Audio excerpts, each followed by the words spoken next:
여러분, 우리 모든 사람은 어떤 피할 수 없는 일에 직면할 때가 많이 있습니다.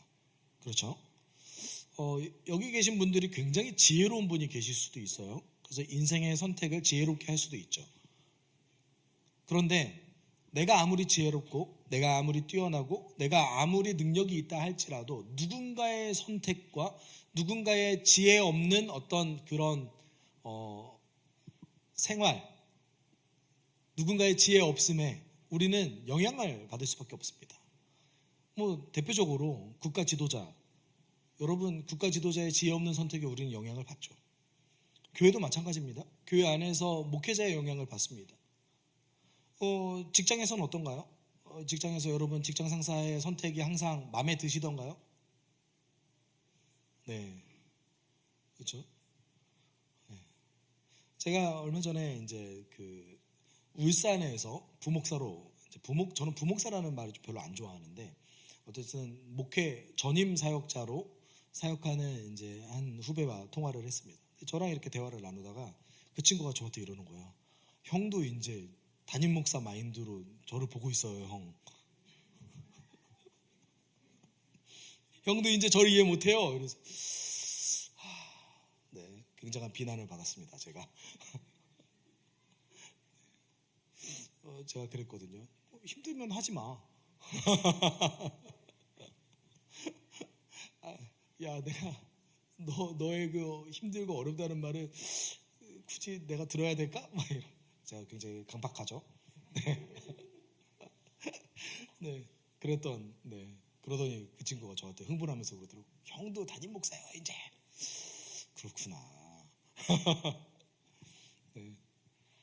여러분, 우리는 아무리 우리가 지혜롭고 우리가 아무리 능력이 있어도 누군가의 선택에 영향을 받습니다. 그리고 때로는 우리가 피할 수 없는 일을 직면할 수밖에 없는 거죠. 어려움에 있다든지 또는 좀 불편한 환경에 놓여진다든지. 여러분 인생을 살아가면서 그런 거 아니겠습니까? 그런데 이제 많은 그리스도인들이 환경을 탓하면서 나는 주님의 일을 경험할 수 없습니다 라고 이야기하는 경우가 있어요. 성경은 우리의 환경과 우리의 상황과 상관없이 하나님은 지금도 열심히 일하고 계시다는 것을 보여주고 있습니다. 그런데 그럼에도 불구하고 많은 그리스도인들은 제 환경이 이래서요, 제가 지금 굉장히 어려움에 처해 있어서요, 저는 주의 뜻대로 살아갈 수가 없습니다 라고 이야기하거나 또는 저의 이런 어려운 상황 가운데 과연 하나님이 일하실까요? 라고 이야기하는 경우도 있습니다. 여러분, 오늘 본문 속에서 바울은 분명하게 자신의 선택이 아닌 누군가의 지혜 없는 선택에 의해서 어려움을 경험했고 그 과정 가운데에서 낙심하지 않았습니다. 네. 그리고 그 과정 가운데에서 일하시는 하나님을 경험했습니다. 네. 오늘 본문 속에서 우리는 환경과 상관없이 오늘도 열심히 일하시는 하나님. 네. 그러면 우리는 어떻게 해야 될까요? 피할 수 없는 일을 마주한다면 그 가운데 우리는 어떻게 생각을 하고 어떤 태도를 가지고 있어야 될까라고 한번 고민해 보는 시간을 가졌으면 좋겠습니다. 네.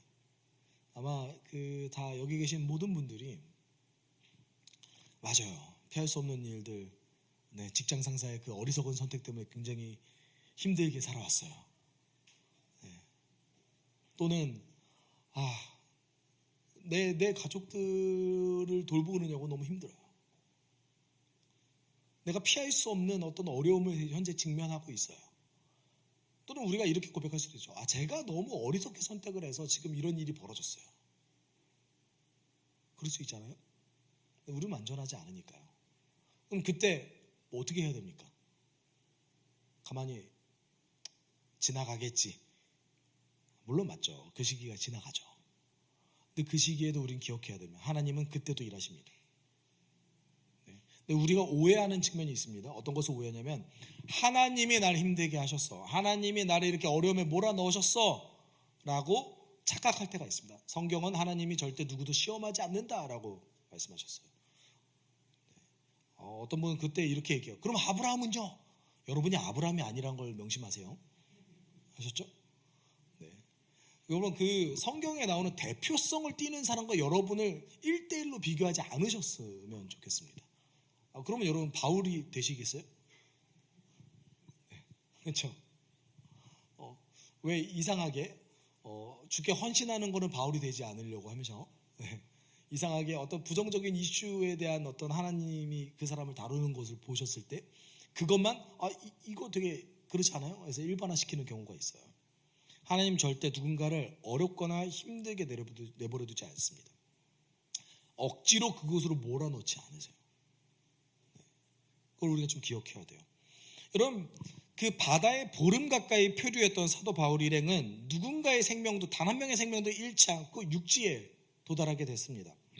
그런데 본문은 처음부터 하나님의 도우심이라고 볼 수 있는 장면이 등장합니다. 오늘 본문에서는요 하나님이 개입하셨다라는 것을 알 수 있는 게 3번 등장합니다. 여러분 이렇게 짧은 본문에 하나님이 개입했다는 걸 알 수 있는 것을 몇 번이나 반복해서 보여주는 일은 굉장히 드뭅니다. 사실은. 근데 오늘 본문 속에서는 3번이나 하나님 개입했다는 걸 알 수 있는데 1, 2절에 이렇게 얘기하고 있죠. 좀 같이 읽어볼까요? 우리가 안전하게 목숨을 구하기에야 비로소 그곳이 몰타 섬이라는 것을 알았다. 섬 사람들이 우리에게 특별한 친절을 베풀어 주었다. 비가 내린 길이어서 날씨가 추웠으므로 그들은 불을 피워서 우리를 맞아 주었다. 네, 기록에 의하면 몰타섬은 지중해의 굉장히 중요한 항로와 가까웠습니다. 그래서 오랜 세월 동안 기록에 의하면 이곳은 몰타섬 자체가 피난처로도 유명했어요.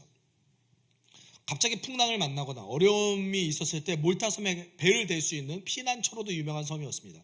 그런데 이 고대 로마 시절에는 피난처보다 더 유명했던 섬의 어떤 별명이 있었습니다. 그것이 뭐였냐면 해적들의 근거지였습니다. 몰타섬은 대대로 지중해 연안에서 활동하는 해적들이 모여 사는 곳이었습니다. 근데 오늘 본문 속에서 그 안에 섬 사람들이 친절을 베풀었다고 이야기하고 있습니다. 이것 자체가 하나님 개입하셨다는 뜻이에요. 그곳에서 해적을 만나지 않고 누굴 만났어요? 친절을 베풀 수 있는 그곳에서 살아가고 있는 주민을 만났습니다. 근데 어떤 친절을 베풀었을까요? 불을 피워줬어요. 이게 왜 친절일까요? 불은 그 사람들도 피울 수 있지 않을까요? 네. 여러분 당시에 이제 겨울이었어요. 겨울이었고 몰타 섬은 지중해에 있는 섬이어서 겨울에 대략 10도에서 15도 정도 온도를 유지했어요. 생각보다 그렇게 겨울인데도 춥지 않죠? 근데 우리처럼 이렇게 잠바 입지는 않는 상황입니다. 여러분 당시에 고대인들은 옷 2벌 있었어요. 2벌. 어떻게 해요?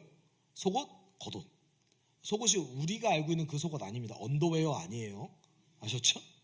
그래서 이렇게 안에 하나 입고 걸쳐 입는 거 하나. 그래서 여러분 그 고대 이스라엘이 등장하는 영화를 보시면은 남자들이 치마 같은 거 입고 있잖아요. 그렇죠? 요거 2개 걸치는 거예요, 그냥. 끝입니다. 끝. 여기서 옷을 더 입는다. 부자. 그리고 예를 들어서 그 색깔이 있는 옷을 입는다. 귀족이라고 보시면 됩니다. 그런 의미에서 여러분 그 빌립보 교회를 함께 바울과 세웠던 루디아라는 여인이 자색 옷감 장수라고 이야기하고 있어요. 사도행전에서는. 자색 옷감 장수가 황제 또는 최고의 귀족들만 입는 옷감을 얘기해요. 루디아는 부자였다. 라는 것을 명확하게 알 수 있는 대목이죠. 그런 의미에서 여러분 잘 보시죠. 지금 불을 피워주고 있어요. 온도 10에서 15도. 그리고 당시에는 몰타섬의 겨울은 비가 굉장히 많이 옵니다. 근데 옷이 젖어 있었대요. 근데 옷이 뭐 잠바도 있는 것도 아니고 뭐 우산이나 천막이 있는 것도 아니에요. 약한 사람들은 그 상황에서 저체온증이 올 가능성이 굉장히 높습니다. 실제로. 그래서 그 사람들에게 한 명 한 명 다 불을 피워준 거예요. 불을 276명을 위해서 하나의 불을 피워주진 않았을 거 아니에요. 그래서 이렇게 둥글게 모여 있게끔 여러 개의 불을 피워준 거예요. 굉장한 친절이죠. 그리고 당시에 홀딱 젖어 있어서 아무 짐도 얻지 못했던 그 바울의 일행에게 가장 적절한 친절을 베풀었던 겁니다. 이거 자체가 사실은 하나님께서 개입하셨다라는 걸 보여줘요. 두 번째 하나님의 개입이 등장하는데, 바울이 이제 나무를 이렇게 떼는 도중에 독사가 바울의 손을 물었어요. 여러분, 바울의 신분은 죄수 신분이었기 때문에 아마 뭔가 묶여 있었을 겁니다.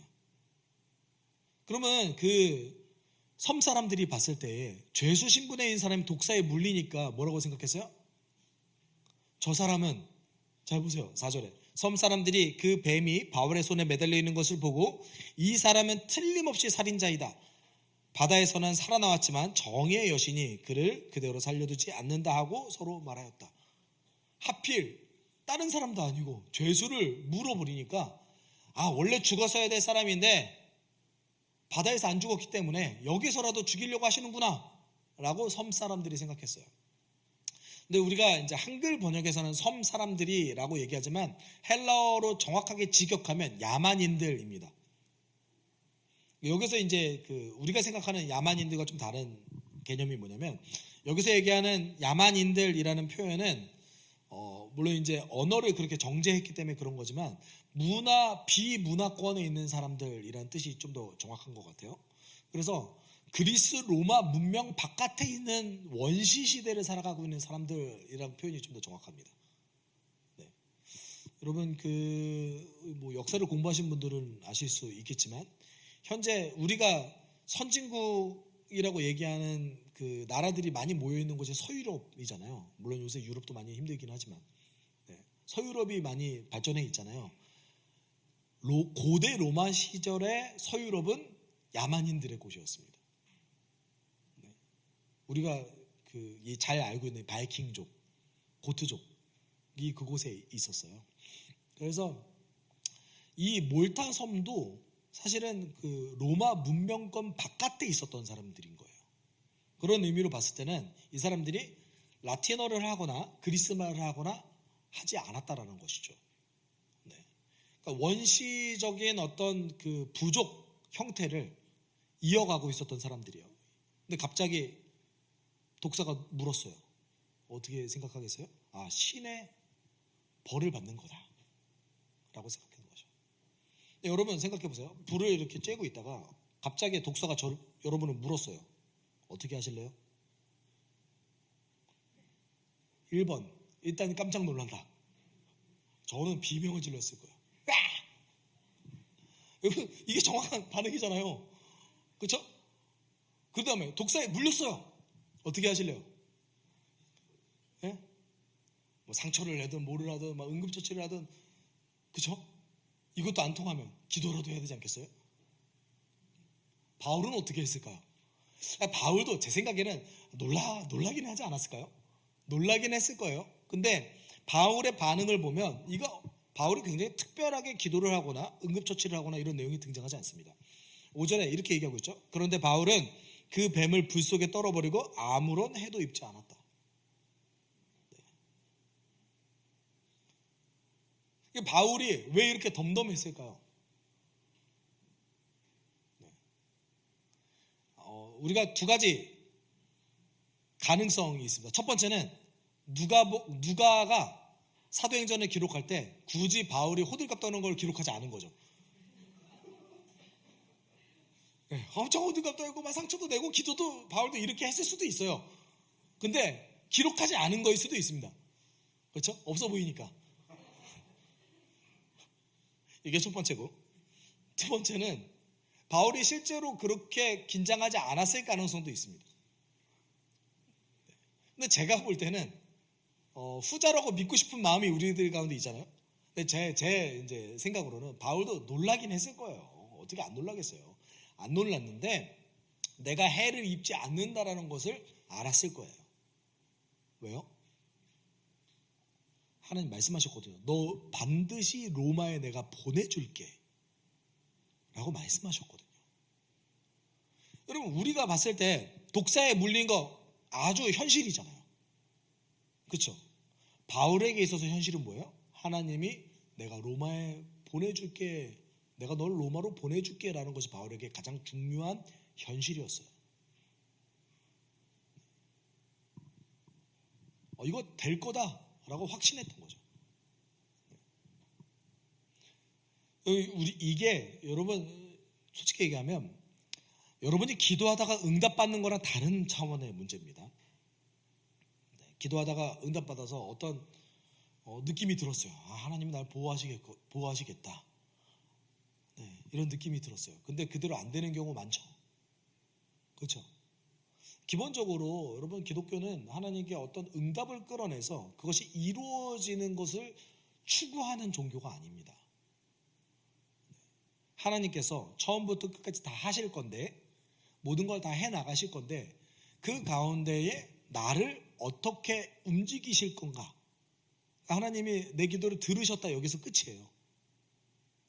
그래서 우리의 마음을 바꿔주시거나 우리의 태도를 변화시켜 주시는 것이죠. 네. 그런 의미에서 바울이 지금 보여주고 있는 태도는 고린도후서 5장 7절에서 보여주는 태도와 맞닿아 있는 거죠. 같이 읽어볼까요? 우리는 믿음으로 살아가지 보는 것으로 살아가지 아니합니다. 여러분 믿음이라는 단어는 내가 믿고 싶은 것을 강하게 믿는다 이게 아닙니다. 내가 믿고 싶은 걸 강하게 믿는 건 이거 아니죠. 그리고 없는 거를 믿는 것도 아닙니다. 성경에 기록되지 않았는데 믿는다 이거는 미신이에요. 한국 교회 안에 미신들이 생각보다 많거든요. 되게 전통적으로 우리는 그런 줄 알고 들어왔는데 성경에는 기록되지 않는 것들이 생각보다 많습니다.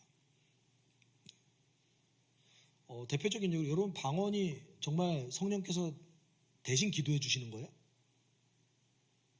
어디 성경에 그게 기록되어 있죠? 없어요. 없습니다. 기도는 내가 하는 거예요.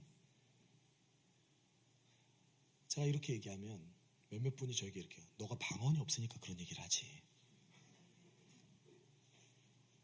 그럼 여러분 잘 생각해 보세요. 그러면 성경에 있는 모든 걸 우리가 다 경험해야 하지 않은 거예요? 그럼 우리가 죽어야겠네요? 아니잖아요. 아니에요. 말씀을 왜 그렇게 놓으셨겠어요? 그 안에 하나님께서 어떻게 하신다라는 것이 들어가 있기 때문에 그런 거예요. 여러분 믿는다라는 것은 하나님께서 과거에 하신 것, 그리스도를 통해서 과거에 하신 것, 오늘도 내 인생 가운데 하고 계신 것, 앞으로 하고 하실 것을 수용하고 받아들이는 것을 믿음이라고 얘기합니다.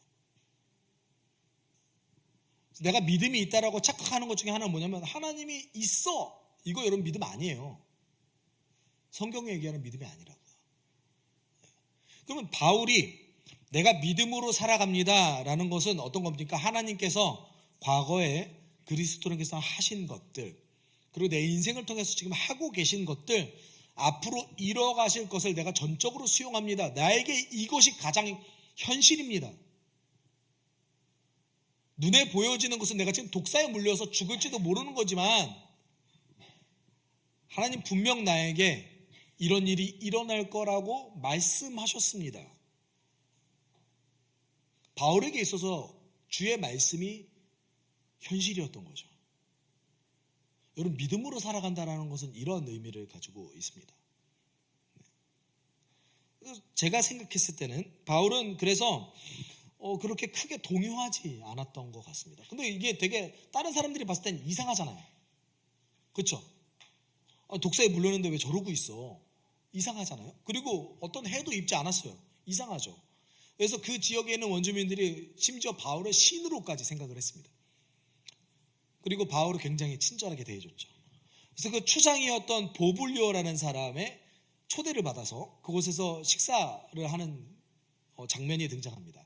그곳에서 하나님의 개입하심이 한 번 더 등장하죠. 8절 9절에 이렇게 얘기하고 있습니다. 마침 보블리오의 아버지 죄송합니다. 아버지가 열병과 이질에 걸려서 병석에 누워 있었다. 그래서 바울은 들어가서 기도하고 그에게 손을 얹어서 낫게 해주었다. 이런 일이 일어나니 그 섬에서 병을 앓고 있는 다른 사람도 찾아와서 고침을 받았다. 병 고침이 일어났어요. 여러분 바울은 자기가 병 고쳐주고 싶을 때 마음대로 이렇게 고쳐줄 수 있었을까요?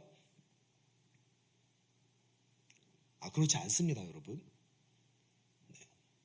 그렇지 않아요.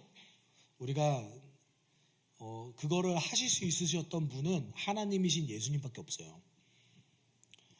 바울은 성령을 통해서 도구로서 사용된 거에 불과합니다. 항상 바울이 고쳐줬다고 저는 그렇게 보지 않습니다. 네. 대표적인 예로 그 다니엘이 구약 시대에 등장했던 다니엘이라는 사람이 왕의 꿈을 해석해 줬어요. 그것도 2번이나. 근데 첫 번째 해석을 한 다음에 2번째 왕의 꿈을 해석을 할 때 다니엘이 어떻게 했냐면 새 친구들을 불러 모아 금식하며 밤새서 기도했어요. 지금도 해석할 수 있게 도와주십시오 라고. 왜요? 그 능력이 내게 아니니까요. 네. 성령께서 주신 그 은사들은 내게 아니에요. 나에게 허락해 주신 거죠. 네. 바울이 그 과정 가운데서 기도해 줬더니 병이 난 거예요. 실제로 이제 그 말레이시아에서 선교하는 제 동료 선교사님이 있습니다. 저랑 이제 신학대학원 때 룸메이트였는데 그 말레이족이 대체적으로 다 이슬람권이거든요. 무슬림들이에요. 근데 이제 그 무슬림들에게 복음을 전하는 거예요. 근데 이제 복음을 한 번도 들어본 적이 없었기 때문에 굉장히 신선하게 듣는 사람이 많대요. 재미있죠? 그래서 말레이족 공동체를 하고 있습니다. 근데 이제 그 간증들이 막 나와요. 그 말레이족 그 분들이 뭐 병고침이 일어나거나 뭐 낫는 경우가 있대요. 기도해 줬더니. 이 선교사님이 그때 뭐라고 얘기했을까요? 저에게. 여러분 만약에 여러분이 기도를 했어요. 기도를 했더니 누가 낫어요. 여러분 어떤 느낌이실 것 같으세요? 저 이성 교사님의 말이 너무 재밌었는데, 와 부럽다. 왜요? 난 그냥 기도만 해줬어요. 경험한 건 그 사람이에요. 그렇죠? 우와 저런 일이 일어나네. 나도 저거 있었으면 좋겠다. 본인이 기도해 줬는데 부럽대요. 그러니까 그 선교사님, 나는 그렇게 큰 어떤 감정의 동요나 뭐 큰 느낌이 없었어. 그 사람이 났어. 네. 바울도 그러지 않았을까요? 네. 여러분 어쨌든 하나님 개입하셨습니다. 그리고 바울은 이 몰타섬에서 이 부족과 함께 3개월을 머물게 됩니다. 우리가 기억해야 될 게 있습니다. 여러분 바울이 원래 바울이 겨울에 항해를 하려고 했었을까요? 우리가 지난번에 함께 나눴던 그 말씀들 중에서 바울은 원래 겨울에 항해를 하지 않게 하려고 말렸어요. 백부장을. 근데 어떻게 됐죠? 바울이 그냥 죄수에 불과했잖아요. 그래서 백부장 율리오가 항해를 강행했습니다. 그랬더니 어떤 일이 벌어졌어요? 바다에 표류했어요. 여러분 실제로 그 전승에 의하면, 그리고 고대 로마의 기록에 의하면 몰타 섬에 남아있는 그 여러 유적지들이 있습니다. 그 유적지들에 4세기 이전에 기독교 공동체가, 교회 공동체가 몰타 섬에 있었다는 것을 증명하고 있습니다. 실제 유적에서. 그래서 그 유럽 지역에서 몰타 섬에 있는 교회는 그 유럽 전체에서 가장 오래된 사도적 교회로서 자주 거론되는 곳입니다. 그러면 그 교회의 기원이 어디일까요? 오늘 본문 속에서 등장하는 바울의 전도예요. 오늘 본문 속에서 바울은 3개월을 머물면서 분명히 복음을 전했고 공동체를 형성했을 겁니다.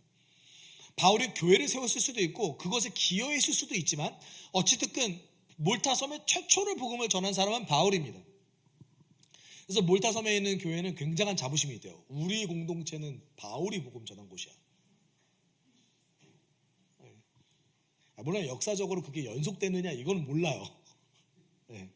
거기가 뭐 몰타 섬이 이슬람에도 전염됐었고 뭐 여러 가지 부침이 있었거든요. 근데 전승적으로 그렇다는 것이죠. 그래서 지금도 몰타 교회는 서구 세계에서 가장 오래된 기독교 공동체가 아직도 현존한다라고 받아들여지고 있습니다. 이게 정설입니다. 그리고 성경에서 타 문화권 선교, 신약 성경에서, 적어도 신약 성경에서 타 문화권에 대해서 선교하는 그 장면이 기록된 것으로서는 이 몰타섬이 최초인 것 같아요. 물론 이 기록되지 않은 것이 있을 수도 있습니다. 다른 12제자 중에 한 명이 다른 타 문화권으로 갔을 수도 있죠. 예를 들어서 도마 같은 경우도 동쪽의 세상 끝을 가기 위해서 노력했던 것을 알 수 있습니다. 우리는. 그런데 어쨌든 기록된 거에서는 타 문화권 선교로서 최초로 기록된 게 몰타섬인 것 같아요.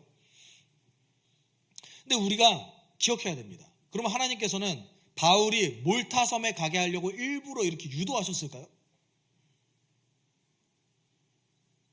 우리 이렇게 생각하는 경향성이 있잖아요. 예를 들어 보죠. 여러분, 모세가 이스라엘 백성들을 데리고 이집트를 탈출하는 그 과정 가운데 우리는 이런 구절을 볼 수 있습니다. 하나님께서 바로를 강팍하게 하시사 모세의 말을 따르지 않게 했다라는 구절을 우리는 찾을 수 있습니다. 그럼 하나님께서는 파라오의 마음을 일부러 굉장히 팍팍하게 만들어줘서 모세의 말을 듣지 않게 하셨을까요? 히브리어 번역이 잘못된 건데요. 하나님께서 바로의 마음을 강팍한 상태 그대로 내버려 두사예요.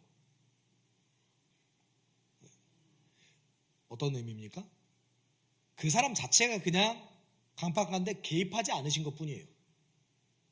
오늘 본문 속에서 이 사건은 실수로부터 시작됐습니다. 누군가의 실수 때문에 바울은 15일 동안 바다에 표류했고 그 과정 가운데서 살아날 수 있을 것이란 소망조차 잃어버렸습니다. 누군가의 실수 때문에 고통받았기 때문에 이거는 사실 인재에 가깝죠. 분명한 사실은 그런 어려움을 경험했음에도 불구하고 하나님은 개입하셨다라는 거예요. 실수를 하게 하셨다는 것이 아니라 실수를 이용하신 거예요.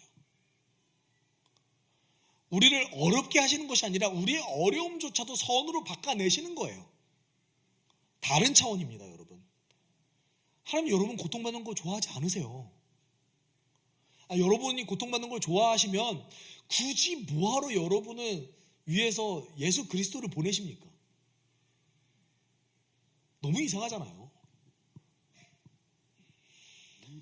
여러분, 하나님은 우리를 착취하지 않으십니다.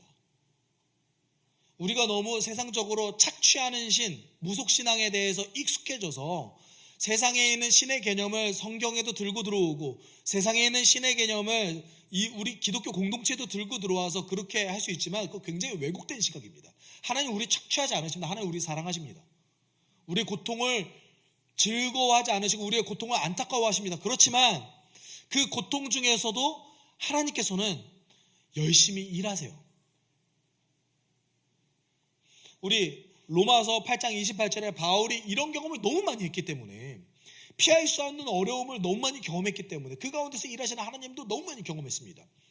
그래서 바울이 로마서 8장 28절에 이렇게 고백하고 있어요. 같이 읽어봅시다. 하나님의 사랑하는 사람들 곧 하나님의 뜻대로 부르심을 받은 사람들에게는 모든 일이 서로 협력해서 선을 이룬다는 것을 우리는 압니다. 여러분, 하나님께서는 모든 것을 사용하셔서 선을 이뤄 나가십니다. 그것이 우리의 실수일 수도 있고 우리가 누군가의 실수 때문에 영향을 받아서 어려움을 경험하는 걸 수도 있지만 그 가운데서도 하나님은 일하십니다.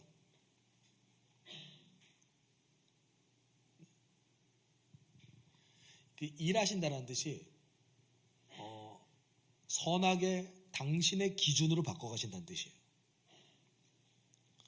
그럼 우리가 피할 수 없는 어려움을 마주했을 때 어떻게 해야 됩니까? 여러분 어떻게 해야 됩니까? 저는 사실 나이키의 캐치프레이즈가 너무 탁월하다고 생각하거든요. 뭐죠? Just do it. 그냥 해야 될 걸 해야 돼요. 어떻게 해요? 이걸 성경적으로 풀어냅시다. 낙심하지 말고 주의 뜻 안에서 그냥 살아야 돼요. 어떻게 해요? 낙심하지 말고 그냥 주님의 뜻대로 살아야 돼요. 어려움이 있다 할지라도. 그래야 하나님께서 개입하시고 일하십니다. 근데 우리는 환경에 따라서 너무나 마음이 무너질 때가 많잖아요. 안 그러세요? 전 자주 그러는데. 네, 여러분 솔직히 어려움이 있을 때 주의 말씀이 먼저 보이세요? 어려움이 먼저 보이세요? 어려움이 훨씬 많이 보이지 않으세요?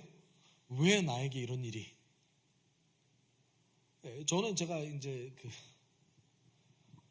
약간 그냥 하는 성격인데, 근데 또 입은 투덜대요. 감정적으로 엄청 막 이러지 않는데 투덜은 돼요, 제가.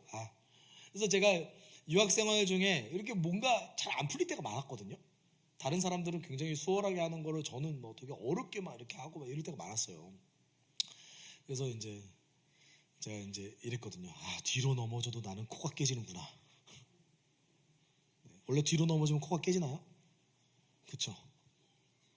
뒤로 넘어졌는데 코가 깨진다고요? 뭐 그럴 수도 있죠. 네. 뭐 투덜댔어요. 왜 나에게 왜 난 수월하게 잘 안 되지? 우리가 그러잖아요, 보통. 마음이 무너지잖아요. 마음이 무너지지 않기 위해서 두 가지가 필요합니다. 그것이 무엇일까요? 첫 번째, 진리가 필요해요. 여러분, 이 진리가 필요하다는 말은 나의 인생에 대해서 솔직한 질문을 던지고 그 인생에 대해서 그 대답을 어디서 찾는 태도예요? 말씀을 통해서 찾는 태도를 가지는 거예요. 말씀은 우리의 혼과 영과 골수를 찔러 쪼개기까지 해서 나의 생각과 나의 행동을 판단하고 감찰합니다. 하나님의 기준에서 나를 알아갈 수 있게 도와줘요. 뭐가요? 말씀이요.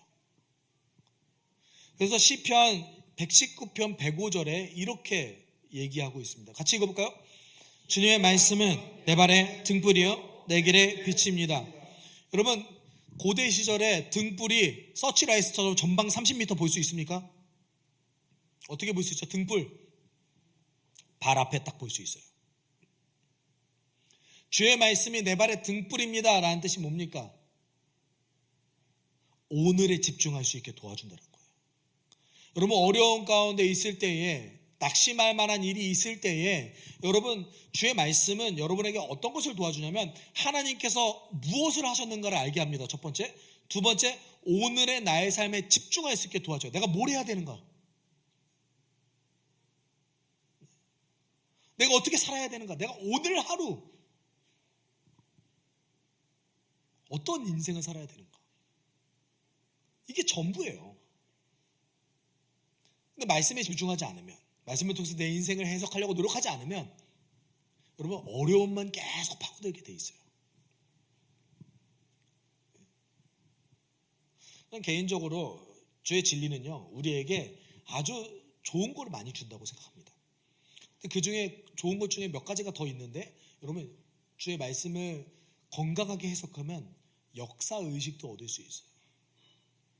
하나님께서 이 장대한 역사를 어떻게 끌고 가시는가, 그 안에서 우리는 어떤 선택을 해야 되는가,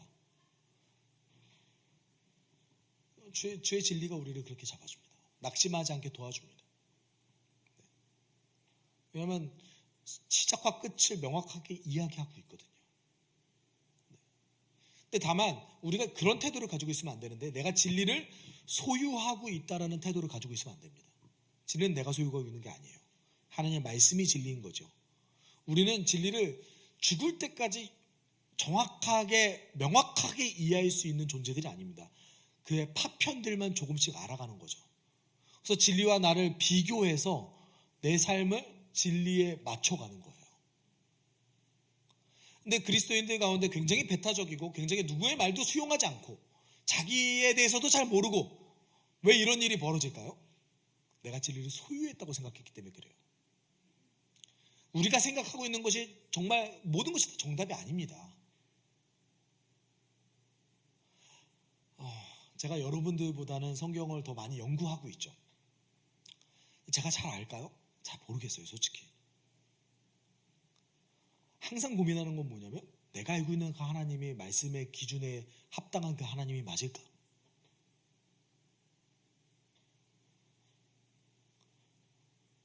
주의 말씀 앞에서 우리가 겸손해야죠.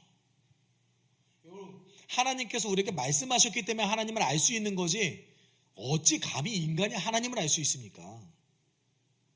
하나님이 이야기하신 정도까지만 알 수 있는 건데 그 이야기하신 것도 하나님에 대해서 잘 다 기록하는 거 아니에요. 그렇지만 적어도 우리가 이런 태도는 가지고 있어야죠. 어제보다 오늘이 더 좋아야죠. 어제보다 오늘이 내가 진리와 더 가까워져야죠. 더 겸손하고 더 나를 알아가고 어려운 가운데서 일하시는 하나님에 대해서 경험하고. 여러분, 이거를 말씀 통해서 알아가기 시작하면 우리가 낙심하지 않을 수 있습니다. 두 번째 필요한 것은 공동체가 필요합니다. 사실은 현대교회에 교회 안에 있는 역기능이 많기 때문에 어떤 분들에게는 낙심하지 않기 위해 공동체가 필요하다는 말에 동의하지 않을 수도 있을 것 같습니다. 근데 제가 이야기하는 것은 여러분, 모든 가족에는 역기능이 있죠. 그렇죠? 가족 안에 문제가 없는 가족이 어디 있겠습니까? 그런데 가족이 필요 없습니까? 부모도 역기능적인 모습을 보여줍니다. 부모가 필요 없습니까? 아니죠. 역기능을 제거하기 위해서 노력해야 되는 거지 그거 자체가 필요 없다고 얘기할 수는 없는 거죠. 교회도 동일합니다. 여러분, 낙심하지 않기 위해 공동체가 필요합니다. 그런데 어떤 공동체입니까? 성경에 기록된 그 공동체가 필요합니다. 여러분, 사도 바울은 이걸 너무나 많이 경험했어요. 자신의 인생 가운데 어려움이 있을 때 공동체 때문에 자신의 낙심하는 그 마음을 극복했다라는 표현을 많이 씁니다. 그래서 고린도후서 7장 5절 6절 같이 읽어볼까요? 우리가 마게도니아에 이르렀을 때에도 우리는 육체는 조금도 쉬지 못하였습니다. 우리는 여러 가지의 환난을 겪었습니다. 밖으로는 싸움이 있었고 안으로는 두려움이 있었습니다. 그러나 시기에 빠진 사람을 위로해 주시는 하나님께서는 기도를 돌아오게 하심으로써 우리를 위로해 주셨습니다. 바울이 뭐라고 얘기해요? 나 낙심했습니다. 나 너무 어려워서 일어날 힘이 없는 상태였습니다. 그때 뭐라고 얘기합니까? 디도 때문에 내가 위로를 얻었습니다. 여러분, 신약 성경에 기록된 공동체, 어떤 공동체입니까? 우는 자와 함께 울다. 베드로전서에 뭐라고 얘기합니까? 너희가 진리 안에서 진실한 사랑에 이르렀으니 더 뜨겁게 사랑하십시오. 서로의 짐을 나눠주고 덕을 세우십시오. 여러분, 공동체는 원래 그런 곳입니다. 공동체는 내가 힘들 때 내 옆에서 위로를 주는 곳입니다. 여러분, 여러분의 인생에 디도가 있으십니까? 바울이 이런 경우 많이 했거든요. 가장 힘들 때 만났던 그 위로했던 그 디도.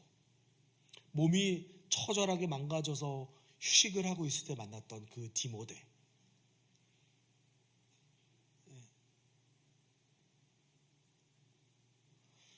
여러분, 우리가 낙심하지 않기 위해서 하나님께서 우리에게 장치를 주셨는데 그것이 말씀과 공동체입니다. 거기서 붙잡고 있으면요, 여러분, 마음이 무너지지 않을 수 있어요. 그리고 어려움이 있다 할지라도 주 안에서 내가 해야 될 일을 오늘 할 수 있게 도와줍니다.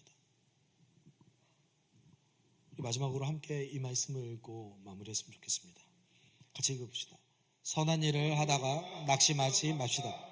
지쳐서 넘어지지 아니하면 때가 이를 때에 거두게 될 것입니다.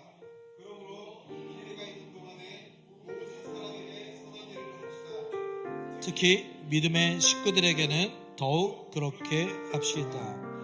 여러분, 우리는 인생을 살아가면서 우리 인생에서 마주하게 되는, 때때로 우리 인생에서 어려움을 마주하게 됩니다. 우리 인생이 겨울을 피할 수 없습니다.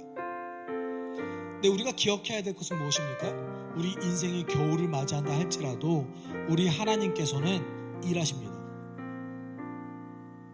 내가 낙심하지 않고 주 안에서 해야 될 일을 계속해서 해나갈 수 있다면 주님, 내 삶을 이용하셔서 그 겨울에도 싹트게 하실 겁니다.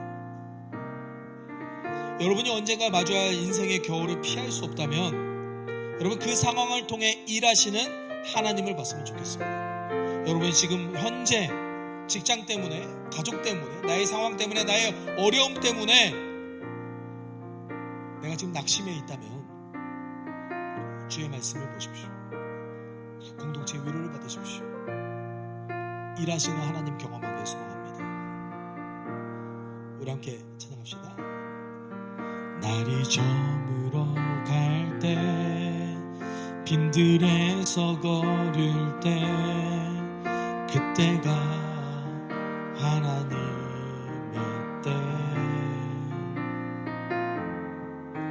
내 힘으로 안 될 때, 빈손으로 걸을 때, 내가 고백해 여호와 이래.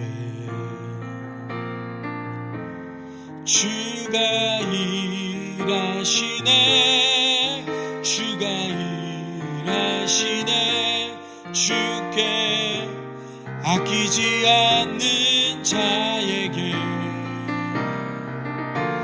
주가 일하시네, 주가 일하시네, 신뢰하며 걷는 자에게. 우리 모인 이곳에, 우리 모인 이곳에 주님 함께 계시네. 누리네 아버지 은혜. 적은 떡과 물고기 내 모든 걸 드릴 때 모두 고백해 여호와 이래. 주가 일하시네, 주가 일하시네, 주가 일하시네, 주께 아끼지 않는 자에게 주가 일하시네, 주가 일하시네, 신뢰하며 걷는 자의. 우리 고백합시다. 주가 일하시네, 주가 일하시네, 주가 일하시네, 주께 아끼지 않는 자에게